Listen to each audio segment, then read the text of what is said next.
and gentlemen, we are here as witnesses to President Trump's triumphant return to the White House.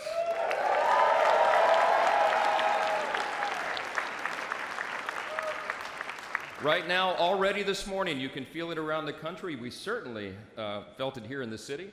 America is coming together and roaring back again, and it begins today, as the president just told us. I know we'd all rather be gathered together on the National Mall with hundreds of thousands of our closest friends, but our disappointment is well overcome with our excitement for the future that we feel today. We have the chance to make the next 4 years the most consequential period in our nation's history. And as Speaker of the House, it is my great pleasure, my great honor, to introduce to you the man who will lead us to this new golden age, the decisive winner of the Electoral College and the popular vote, the 45th and the 47th and the greatest president of our lifetimes, Donald J. Trump.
Well, thank you all so much for being here. And was that a hell of a speech or what? That was, man. That was a good way to start it off. You know, I didn't know exactly what the president would put in that speech, and I hoped to myself that he wasn't going to hold back, and sir, you didn't hold back. That was a hell of a way to start the next 4 years. But I just want to say from the bottom of my heart, and I know I speak for the president and for all of us, thank you, thank you, thank you for making this possible. We love you. We wouldn't be here without you, and we're going to make America great again together for the next 4 years.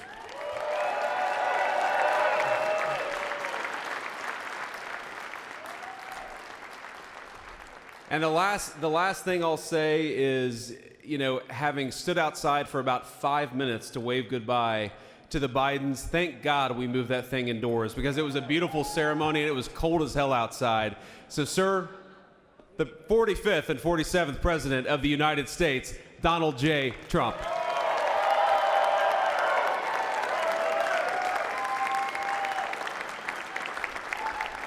No, he's right. I said, oh, look at this beautiful sunny day. We blew it, and then I went outside and we were freezing. You would have been very unhappy. The sun was very deceptive, I will tell you. It is cold out. And I'm sort of saying, you know, that was so beautiful today. Maybe they should do it there every 4 years. Does that make sense? I don't know. Because, you know, the outdoor thing is really good, but it gets a little cold around this time of the year, as some people have noticed. And a lot of times they suffer through it. There was no suffering in that room. It was 72 degrees. It was perfect with the best acoustics I think I've ever heard in a room. This is not so bad either. But I just want to say, you're a younger, far more beautiful audience that I just spoke to. And I want to keep it off the record. I want to keep that off the record because I don't want to have all those big shots up there. I don't want to think you're more powerful than them, you look better than them, and I love you. Now, we just had a great time. We just had a great day. This was amazing. You know, when you think we took a journey, I mentioned in the speech, a lot of people said that was not a journey that was possible, and it was indeed possible. I didn't really know too much about what they were saying when they said that, but a lot of people felt it. And we hooked up with J.D. very early. I watched J.D. over a period of time. I endorsed him in Ohio. He was a great senator, and very, very smart. The only one smarter than him was his wife. That was, I would have chosen her, but somehow the line of succession didn't work that way, right? But now she's great and he's great. This is a great, beautiful couple and unbelievable career. I just said to him, you are very upwardly mobile, because he hasn't been doing it that long, but he picked it up so quickly. Remember, the first week was a little bit like the fake news was hitting him really hard. And I said, ooh, this may be tough, but after that, it was smooth sailing for him. He took on everybody. He took on the meanest. I don't want to use the word corrupt because we're into a new system, so let's wait till the corruption begins, because it will. But he took on some pretty mean people, and he handled it well. I want to also congratulate Mike Johnson for the job that he's doing.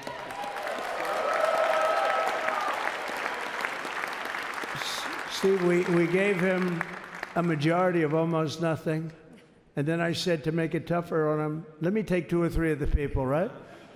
I said, he'll only have to suffer with that for about 3 months. How are they doing, by the way? Are they? Is that moving along? Totally unified. I said, do you mind if I take this one, that one, and a couple of others? He didn't mind. He can handle it. No, he's a man that's liked by everybody. I've never met a man like this. You've got how many is it, 219 or 220 or something? 220. And of the 220, 219 really like him. I noticed he got 1 negative vote once about 2 weeks ago. But I think even 220 like him, if you want to know the truth. And that's very unusual. I know a lot of nice guys in Congress, and they have 35 people that hate him. So if you have 35 people that hate you and you only have 1 or 2 or 3 votes, you'll have 5, I think. But that's going to be like, you know, the good news is when we get to that 5 number, it's going to feel like a massive majority. You could be really nasty to a couple of them at least, you know?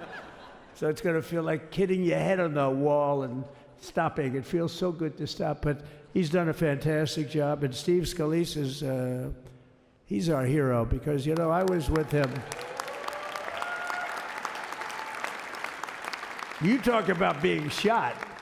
I was with him. He got some bad ones, and his incredible wife, and she really loves him. You know, you never know about that. I've been with other people. They were doing poorly, and the wife is like looking at her watch. She can't get out of the hospital fast enough. How's he doing? Oh, I don't know. He's all right. That woman was a mess. She was crying and crying. No, they're going to take him. They're going to take him. I told Steve when he finally woke up, it was a while too. The doctor told me it was the most blood they've ever transfused in any patient. They've never done anything like it. And here he is, the picture of strength, right? And he's been a great friend of mine, right? With a family, because of a family. And what a job you did. It worked out pretty much better than we even thought, right? And I did have a couple of things, you know, to say that were extremely controversial. And between J.D. and Melania and anybody else that heard, please, sir, it's such a beautiful, unifying speech. Please, sir, don't say these things. I said, I'm telling you, it's going to play great. They say, you're right. For this group of people, it's going to play great. You're the only ones I hurt by not, but we had some beauties, didn't we, Melania? She said, sir, calls me sir when she's angry. No, I'm only kidding. I better say I'm only kidding, or the press is going to pick that one up loud and clear. No, but she said, no, I think it would be terrible. It's such a nice speech. I think it's, you know, it all depends on your delivery. How was the delivery? Was it good? But she said it's such a beautiful speech. You can't put things in there that you were going to put in. And I was going to talk about the J6 hostages, but you'll be happy because, you know, it's action, not words that count. And you're going to see a lot of action on the J6 hostages. you a lot. And I was going to talk about the things that Joe did today with the pardons of people that were very, very guilty of very bad crimes, like the Unselect Committee of Political Thugs, where they literally, I mean, what they did is they destroyed and deleted all of the information, all of the hearings, practically not a thing left. They deleted all the information on Nancy Pelosi having turned down the offer of 10,000 soldiers. You wouldn't have needed 10,000. You could have had 500, and it would have stopped. Because we may have had 1 million people that day, the people that were there. You don't see any photographs, but we have a lot of great photos. But you don't see those photographs. They don't put them in. They show the people at the Capitol. But I was talking about that. I was going to talk about that. They said, please don't bring that up right now. You can bring it up tomorrow. I said, how about now in front of the I'll bring it up right now. You know, this little time delay is good because we're getting great reviews on the speech. Now watch. They'll take the speech and say, I didn't like it because he left there and he talked to people. But we're giving you a little more information than we gave upstairs. But no, they pardoned a lot of people. They pardoned, before we even get to today, they pardoned, 33 murderers, absolute murderers, the worst murderers. You know, when you get the death sentence in the United States, you have to be bad because they don't give it much. And he pardoned almost everybody having a death sentence. And if you went through the crimes that were committed, you wouldn't even believe them, the level of violence, the people that were killed, the innocence of people that were killed and children killed by these people. And he pardoned them for whatever reason. He spared them, but they didn't spare the people that they killed. And, you know, who knows what happens in the future. It's one of the worst because a lot of times they let them out early after that. You know, they say you're going to be in for life, but then all of a sudden they get let out for good behavior, and then they go on a rampage. You know, it's one of those little things, right? But I was going to talk about that. But I was really going to talk about the level of, you know, what's going on. Why are we doing this? Why are we trying to help a guy like Millie? Why are we doing Millie? He was pardoned. What he said, terrible what he said. Why are we helping some of the people? Why are we helping Liz Cheney? I mean, Liz Cheney is a disaster. She's a crying lunatic and crying Adam Kinzinger. He's a super crying. I never saw the guy not crying. He's always crying. I looked at him. I remember years ago he was actually on my side. And then one day, you know, when you don't want to kill people in wars, they turn against you. Liz Cheney hated the concept of not going to war with everybody. Let's kill everybody. Let's spend a lot of money on military equipment, you know, where her father works, right? And but what she did was incredible.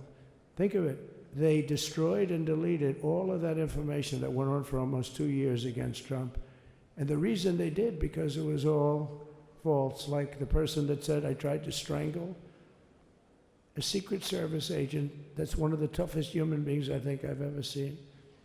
I actually had a friend saying, please don't change that, sir. You are the coolest sucker in history. Remember, she said, I put my hands around his neck because he wouldn't go to the Capitol. Made up fiction. And I was rebuffed. And the guy on the right is a massive weightlifter. Probably stronger than me. Do you think he's stronger than me, honey? You know who I'm talking about. Possibly stronger than me. Slightly younger than me, like, I won't say how many years because I don't want to talk about that, but a lot of years. But I had a friend that said, why are you disputing that story? That's the coolest story I've ever heard. That I would attack a karate champion, get slightly rebuffed, and then throw my arms around a guy with a neck about this big. Even though there are bars, you know, there are bars, you can't really do that anyway. So I wanted to talk about that. But all of that stuff got deleted. And the reason it got deleted is they were all caught in lies. You know, Secret Service testified, and they said it didn't happen. Actually, the two guys were very embarrassed. They're suffering because their friends are saying, did Trump really do that to you? But they gained a whole new respect for me. But it was just make-believe stuff, and there were a lot of make-believe stories made up. So rather than suffer the wrath, like the story with Nancy Pelosi, I offered her 10,000 soldiers. She knows it. She admitted it on tape that her daughter made. She's a videographer or whatever you call her, which I'm glad she is. Oh, she can't be in good stead with Nancy.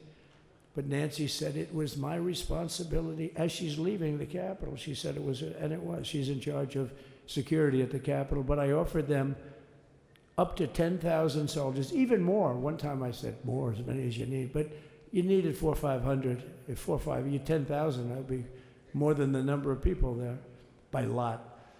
But we offered her 10,000. Think of it, 10,000 soldiers. In other words, J6 wouldn't be J6. There would have been no J6. But she rebuffed them. She didn't like it. No, she didn't like it. Maybe she wanted that to happen. But she's guilty as hell.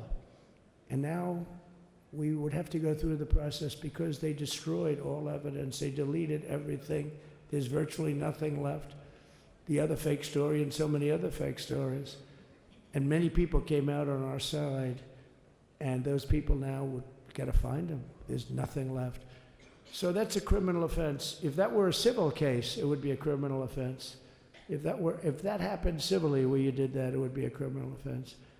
So I decided I'm not going to make this speech complicated. I'm going to make it beautiful. I'm going to make it a unifying speech. And then when they said we have a group of people that are serious Trump fans, I said, this is the time to tell those stories.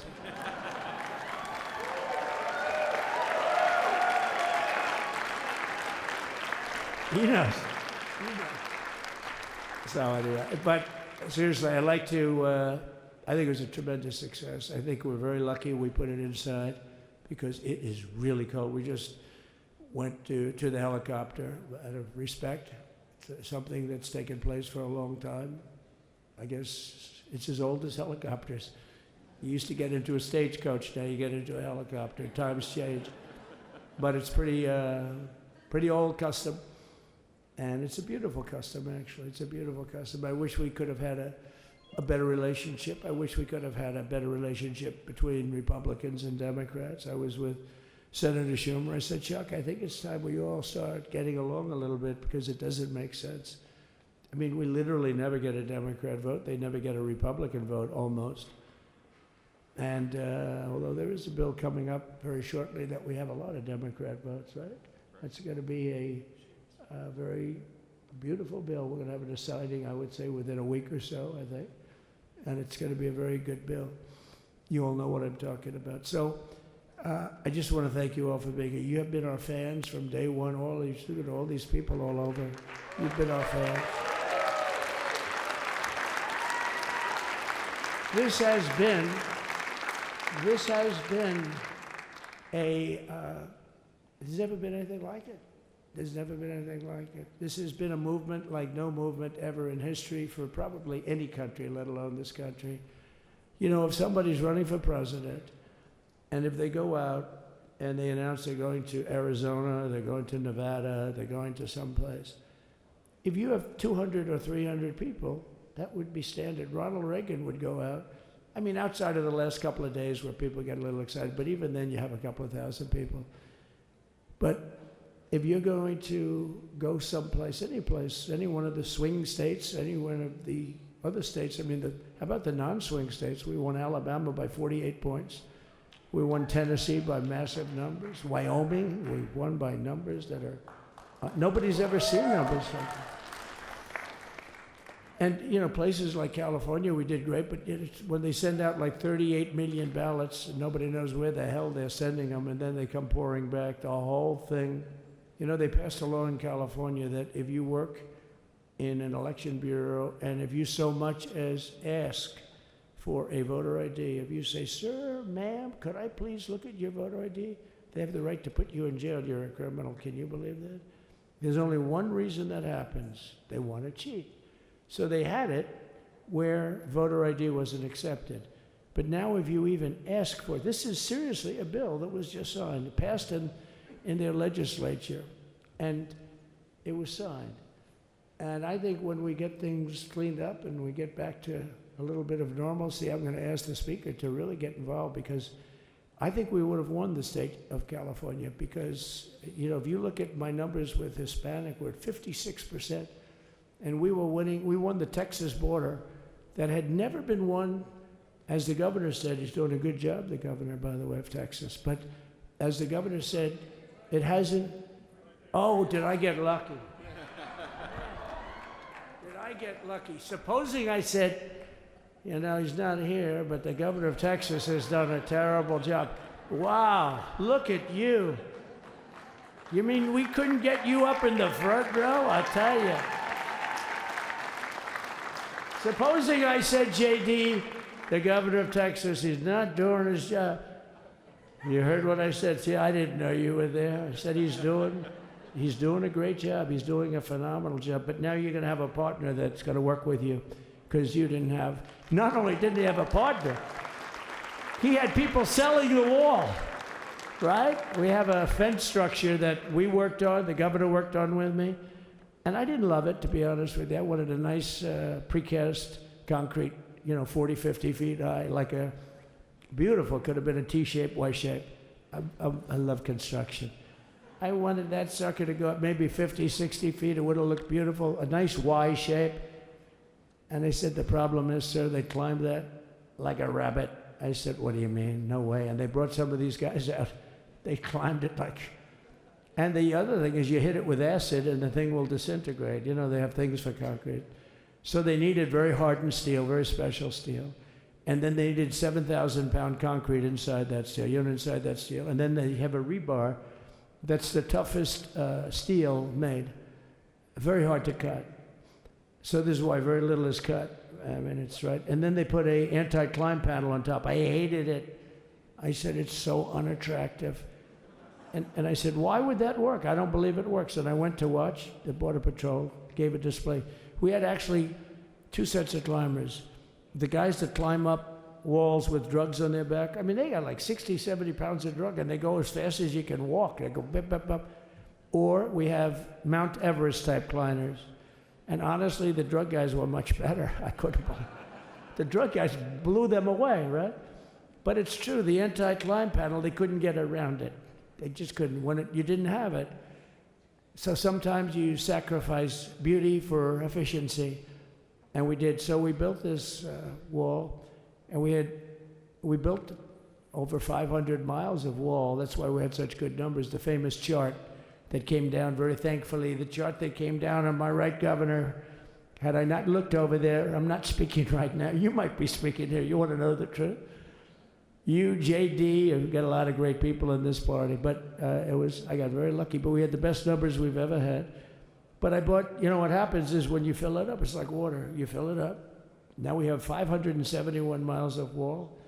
And they would always say, you know, when we renovated a wall, so there'd be like a piece of plywood sitting there for 60 years, or a 2x4 sitting for 60 years on the ground and rotting. Because, you know, and they'll say, you didn't build a new wall. Here we're building 50 feet up in the air, 30 feet sections, 50-foot sections, all steel, all concrete, all everything. And all, by the way, they don't even want me to say this, but what the hell, doesn't take that long time. They're all wired for all of the equipment. We put wires in everything so they can easily wire for all the different types of equipment. And if there's a doubt, we have to wire. Whenever we just look, you just find the wires all over the place up top, so we can just hook it up. We don't have to have wires on the outside, which wouldn't do too well, right? So anyway, so we built an extra 200 miles of wall, and the governor wanted to buy it. He tried to buy it, and they wouldn't sell it to him. He wanted to put it up himself. Could have been done in 3 to 4 weeks, 200 more miles, because when you do it now, they just keep going further out, further out, further out, getting around. So we did an extra 200 miles, and it was all bought. And they announced that they're not going to put it up. And that's when I realized they wanted open borders, and that's when I realized that people are going to come pouring through the wall like nobody's ever seen before, but you've seen it. A lot of you are here because of that. I made it my #1 issue. They all said inflation was the #1 issue. I said I disagree. I think people coming into our country from prisons and from mental institutions is a bigger issue for the people that I know. And I made it my #1. I talked about inflation too, but you know, how many times can you say that an apple has doubled in cost. I'd say it, and I'd hit it hard, but then I go back to the fact that we don't want criminals coming into our country. We don't want the jails of every country in the world virtually being deposited into the United States. And that man had to suffer with it.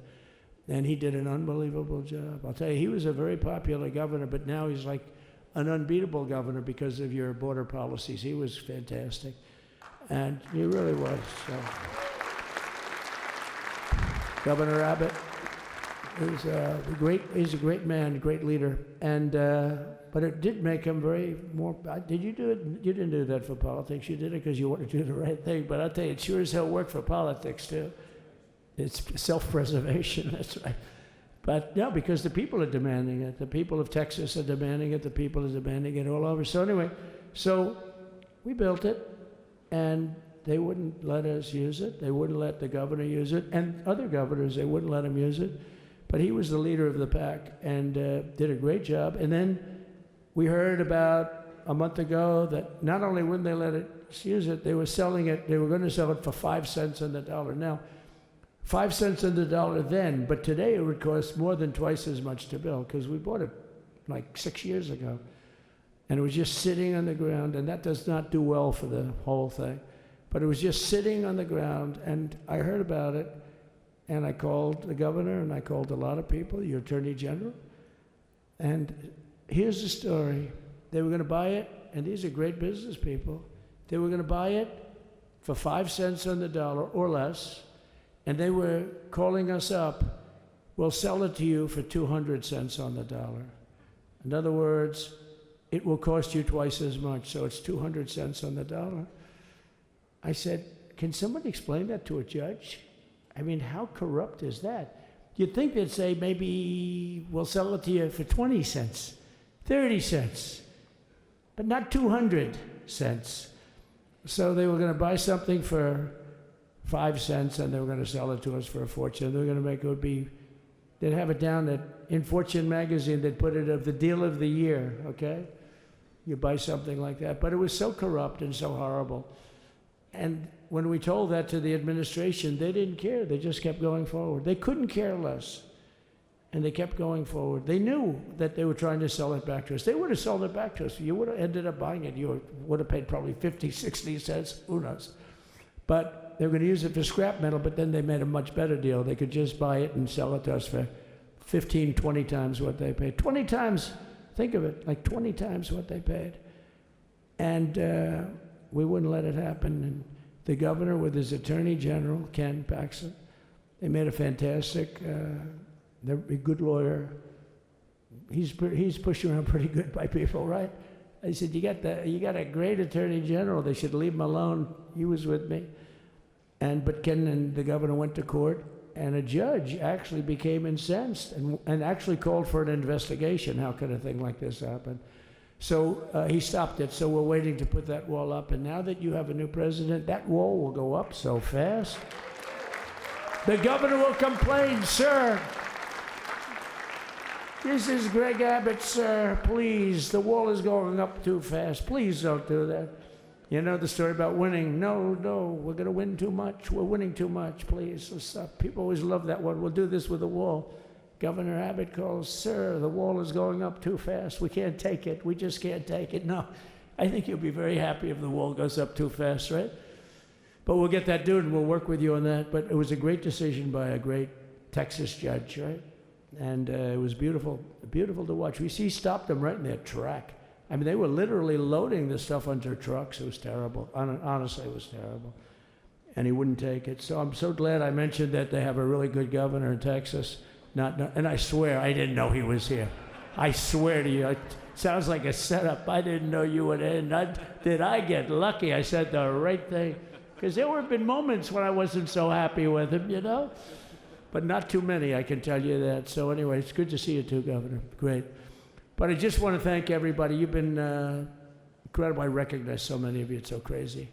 But this has been a long journey. This was a journey that started in 2015, probably started 20 years before that. People used to say, you're going to run for president? You're going to run? And I always said, no, I don't want. And then one day I said, let's give it a shot. And what I talked about then was the border, too. I think it probably was the number one issue for me. Back in 2015, 2016, I talked about the border. And now I talked about the border, but this border is much worse. We fixed the border. It was totally fixed. There was nothing to talk about. 2020, by the way, that election was totally rigged, but that's okay. It was a rigged election. You know the only thing good about it? It showed how bad they are, showed how incompetent, and frankly, historically, this is a much bigger event. If that would have gone like it should have. The bad thing about it is some bad things happen, like a lot of people in our country that wouldn't be in our country right now. So, you know, that's the bad part. But I will say that it started in 2015, and right from the beginning, we went to the top. Day one, they announced Trump, and Trump went to number one and stayed there for the whole primary. And then we took on Hillary. She didn't look too happy today. We took on Hillary. A very nice person, but we took on Hillary and we defeated Hillary, and then we did much better the second time in 2020. You know, we got millions more votes. We got millions, like 10, 12 million more votes than we did the first time. No president has ever gotten that many more votes. I got like 9 million more than anybody else had ever gotten, and they said we lost. And because of that, I said to Melania, what do you think? And she said, you want to do this again? And had we lost, and had I thought we lost, I wouldn't do it again, because that's like the ultimate poll, right? But I knew how well we did, and this time we made it too big to rig. It was so big. They tried like hell in the butt. They tried to do it, and around 9:02 they gave up. Last time they did bad things, but this time they just said, yes. You know, I don't know if you saw Mr. Speaker in Washington. They had placards. They were all set to march. They thought it'd be closer. A gentleman asked me, a very respected gentleman asked me yesterday, how come the polls were so wrong? They showed you winning, but not in a landslide. I said, because people that are true Trumpers are so angry at the whole polling system and at the writers, the fake news, that they don't want to talk to anybody. So when you call somebody from Trump, who are you voting for? They say, it's none of your business. I'm not telling you. And that was probably 40% of the people they called. So they would discard that one, and they didn't show that. And then when the election happened, you know, the vote came, and it was much different, much higher than we're going to win, but they really thought, they couldn't believe, the one man said, I mean, it was so much higher. We won all 7 swing states. We won the popular vote by millions of votes, which is hard for a Republican. I'll tell you who came through. The unions came through. The auto workers were great. The Teamsters were great. The firemen were great. I think almost every union was great. The only one that weren't great, although Sean was great, and the Teamsters, Sean O'Brien, the head of the Teamsters, was fantastic. But generally speaking, the head of the union was against Trump, but the union would be with us for like 80, 85%. Look what we did with the auto workers in Michigan. Look what we did with the Teamsters. The Teamsters were unbelievable. They were a solid Democrat vote, and they voted for Trump. So we had a great experience. Now we have to go to work and get it done, because we have to do something that's going to be great. We're going to turn our country around. And we're going to turn it around fast. And I think this was a better speech than the one I made upstairs, okay? I think this was better, JD. I think this was much better. And I got to see my friend. So, Governor, take care of yourself. You call me, we'll start working. You know what that means with him? He's going to be calling me tomorrow morning at about 6. And I said, how about next week? You call me and we're going to get it started real fast. We'll really help you a lot. You've done a fantastic job protecting something which it's not supposed to be for the states. And amazing job you've done. Thank you very much. And I want to thank everybody. And I have a First Lady who's been incredible. She's been incredible. I shouldn't say this. I'm going to get hell when I say this, but her feet are absolutely aching, you know, those heels. And we thought we were leaving, we were going home. Sir, would you be able to go down and say hello to some of your other fans that are here? I said, oh, I didn't know that. Wow. Did you get to see pretty clearly the picture, I hope? Good. That's good. But because you wouldn't want to make the same speech again, right? But she said, darling, I love you so much, but my feet are killing me. I said, honey, let me just see how far it is. I asked the person. Oh, not that long, maybe 400 or 500 yards. That's 5 football fields. I said, can you make it? She said, we're going to make it no matter what. We're going to make it because we have to go. Right? Right? And then we went out to the helicopter, though, just prior to this and said goodbye. And it's a custom. And the wind is blowing like crazy. And with the hat that she's wearing, she almost blew away. We almost lost off her. She was being elevated off the ground. She almost blew away. No. So we all appreciate it because she's been a great First Lady. A beautiful and a great First Lady. And they love our First Lady. You know, JD, whenever I make a speech, I see hundreds of times, we love our First Lady. We love, and they do, and they should. She's great. So I just want to thank you. Thank you very much. I just want to thank everybody. And I felt that, I said to JD, should we give him the A treatment, the B treatment, the C, the D, or the F? You know what the F is? Hello, everybody. Thank you for being here. Bye-bye. I gave you the A+ treatment. Thank you. Thank you all. Thank you, Governor. Thank you all very much. Appreciate it.